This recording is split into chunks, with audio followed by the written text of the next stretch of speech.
Assalamualaikum warahmatullahi wabarakatuh. Perkenalkan, nama saya Laili Ifatul Fitriah dengan NIM 2412026. Saya dari Program Studi Pendidikan Guru Madrasah Ibtidaiyah. Kali ini saya akan menjelaskan tentang kurikulum berbasis kompetensi tahun 2004 atau biasa disebut dengan KPK 2004.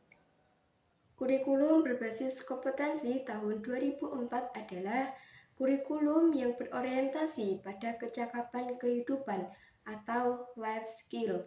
Artinya, kurikulum ini tidak hanya berfokus pada penguasaan materi saja, tetapi juga bagaimana siswa bisa menggunakan keterampilan dan pengetahuannya dalam kehidupan sehari-hari.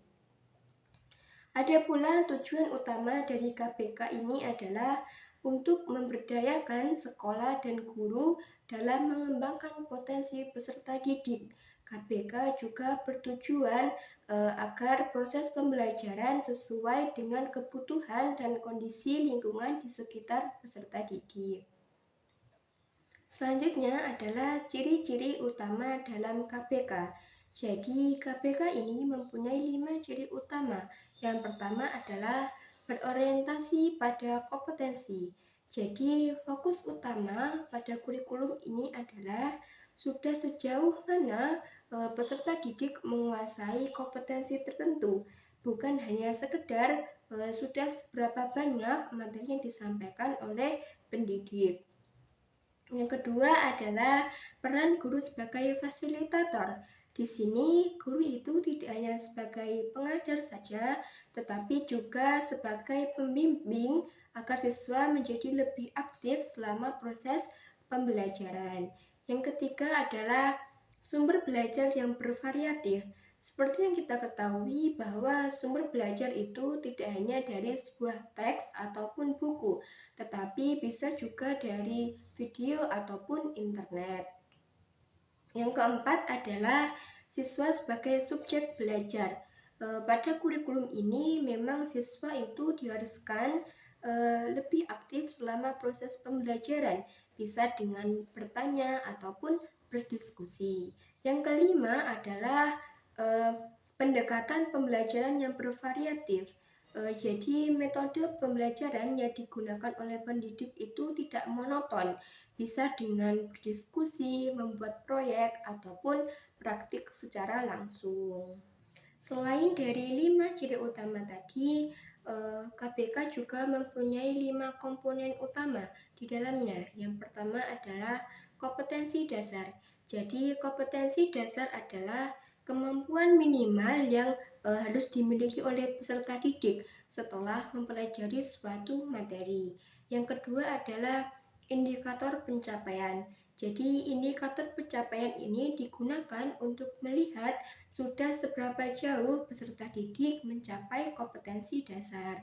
Yang ketiga adalah materi pokok. Materi pokok ini merupakan isi pelajaran yang akan diajarkan oleh pendidik yang memang sudah relevan dan sesuai dengan kebutuhan siswa.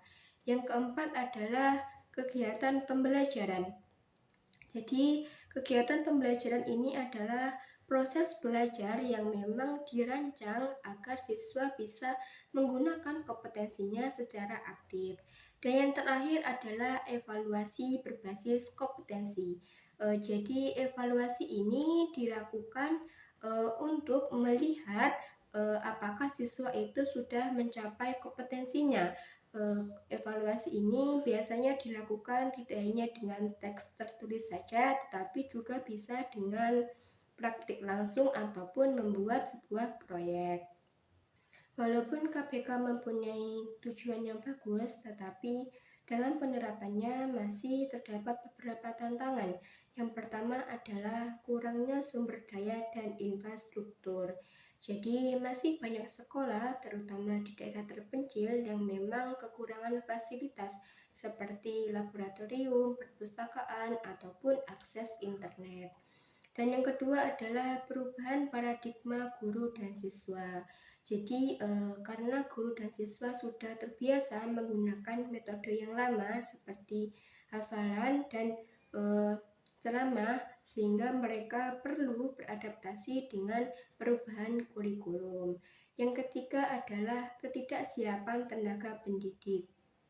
Jadi, tidak semua pendidik itu siap dengan perubahan kurikulum. Hal ini bisa terjadi karena faktor kurangnya pelatihan ataupun mereka belum sepenuhnya mengetahui tentang KBK. Yang keempat adalah kesenjangan digital. Jadi, salah satu sumber belajar KBK ini bisa berasal dari teknologi, tetapi masih banyak sekolah yang memang kekurangan fasilitas ataupun akses internet yang memadai. Dan yang terakhir adalah kurangnya pelatihan guru. Seperti yang kita ketahui bahwa guru itu sebagai fasilitator, maka jika masih banyak guru yang kekurangan pelatihan, maka penerapan KBK ini juga tidak bisa berjalan dengan baik. Sekian penjelasan dari saya tentang kurikulum berbasis kompetensi tahun 2004. Semoga penjelasan tadi bisa menjadi ilmu yang bermanfaat bagi kita semua. Wassalamualaikum warahmatullahi wabarakatuh.